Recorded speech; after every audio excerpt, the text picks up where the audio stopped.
Hi friends, நான் இன்னைக்கு 20ஆம் கல்வி விளங்கப்படுத்த போறேன்.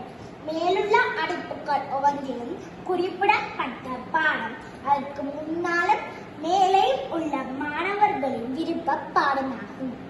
இது 4 மாணவர்களுக்கும் விருப்பமான பாடம். இது 3 பாடங்களையும் விரும்பும் மாணவர்கள் யாவர்?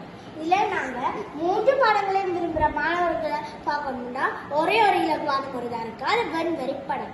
வெண்வரி படம்னா ஒரு தகவலை ஒரு உருவுல குறிச்சு காட்டுறது. அப்படின்னா இப்ப நாங்க ஒரு பட்டம் கூறுவோம்.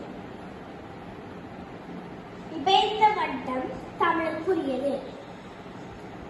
இன்னொரு வட்டம் கூறுவோம். இந்த வட்டம் கணிதத்துக்குரியது. இன்னொரு வட்டம் கூறுவோம். இந்த வட்டம் சுற்றாடலுக்குரியது. இப்ப மாணவர் ஒன்றை பார்த்தா அவர் கணிதம் சுற்றாடல் தந்தார். அந்த 3 பாடத்தையும் விரும்புகிறார். அப்படின்னா நாங்க 3 வட்டத்துக்கும் பொருளான பகுதி இது. அப்படின்னா அதுலதான் நாங்க மாணவர் ஒன்றை போடுறோம்.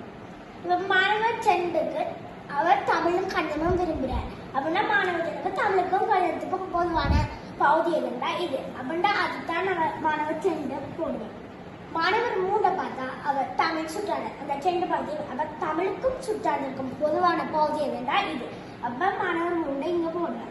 மாணவர் 4 பார்த்தா சுற்றாடல் கணிதம் தமிழ் இந்த 3 பாடத்தையும் விரும்புவாங்க. 3 பாடத்தையும் 3 வட்டத்துக்கும் பொதுவான பகுதி என்னண்டா இது. அப்ப அதுக்குள்ள மாணவர் 4 போடுறார்.